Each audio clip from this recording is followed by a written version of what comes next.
शब्द आकाश अनंत अंतरिक्ष को दिखाने का कार्य करता है और इसे व्यक्त करता है। यह सर्वोच्च, अथाह, अनंत, निराकार है जो सभी प्राणियों का स्रोत है।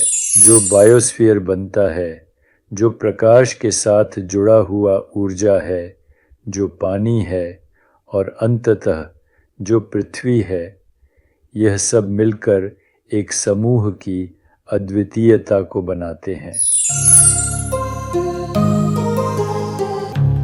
शब्द आकाश अनंत अंतरिक्ष को दिखाने का कार्य करता है और इसे व्यक्त करता है। यहाँ ब्रह्मांड और अंतरिक्ष के लिए तत्वात्मकता में सुमिलित है, तो मैं केवल मूल पाठ के कुछ हिस्से को पढ़ूंगा, जैसा कि प्राचीन टिप्पणकारों द्वारा अनुवादित हुआ है। इस दुनिया का लक्ष्य क्या है? इन सभी प्राणियों का उद्भव आकाश से ही होता है और उसमें ही विलीन होता है।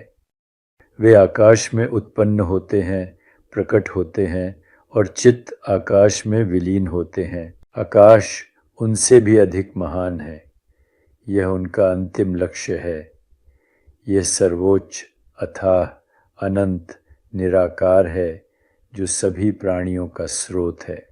जो इसे इस प्रकार जानता है वह परम निराकार परमेश्वर पर ध्यान करता है। ठीक है, तो कमेंट्री जारी है, लेकिन मूल रूप से दो प्रकार के आकाश होते हैं।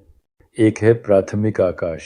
अपना ध्यान यहाँ आपके सामने रखें, जगह, और आप सभी अंतरगैलेक्टिक जगह से जुड़े हुए हैं, और खुद को याद दिलाएं कि जब आप यहाँ टकटकी के साथ देखते हैं तो आप सभी दिशाओं में अनंतता से घिरे हुए हैं।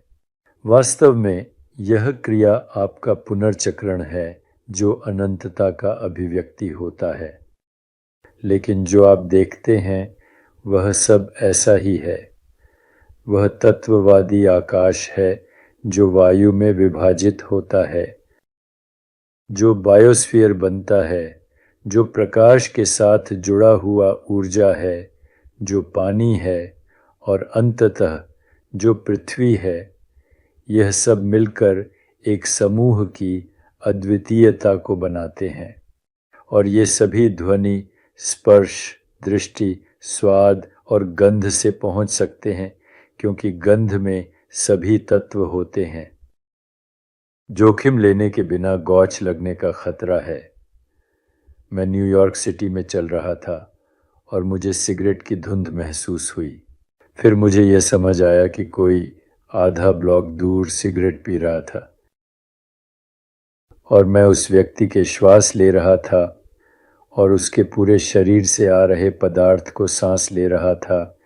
दूसरे शब्दों में, हर बार जब आप कुछ सूंघते हैं, आप पदार्थ को सांस लेते हैं और शरीर बदल रहा है।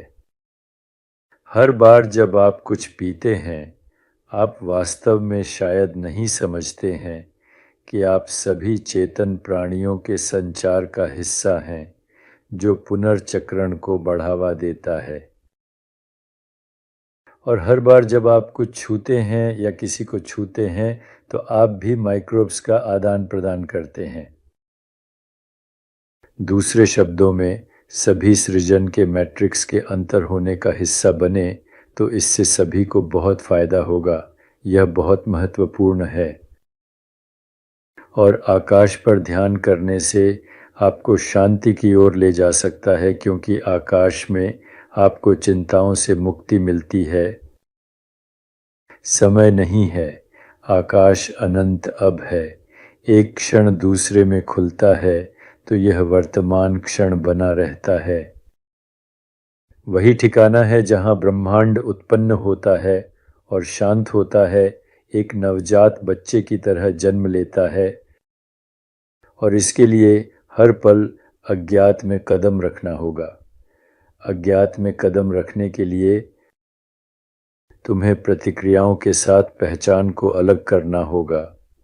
हम वस्तुओं के रूप में कहते हैं और उन्हें अनंत आकाश में उनकी मूल में ट्रेस करना होगा।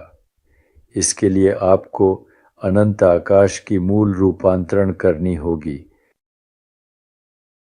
आकाश या चित्त आकाश है, गर्भ सृजन का होता है। आज मैं यात्रा कर रहा हूँ और मैंने अपना कंप्यूटर लाना भूल गया, लेकिन मेरे पास मेरा फ़ोन था, इसलिए मैंने सोचा कि मैं हमारे सूत्रों, ब्रह्मा सूत्रों के अगले अंश का एक संक्षिप्त संस्करण करूँगा।